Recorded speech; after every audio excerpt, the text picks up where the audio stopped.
Panahon na ng pagbabago, dahil sa ito ay kinakailangan tayo na magtulong-tulong na maunlarin ang mahal na iwanan.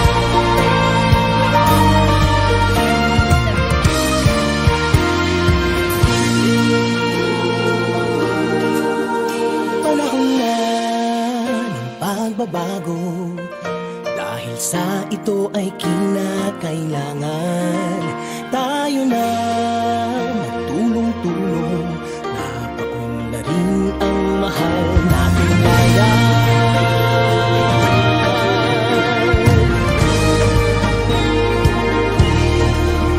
Panahon na ng pagbabago, at iayos ang mga dapat ayusin.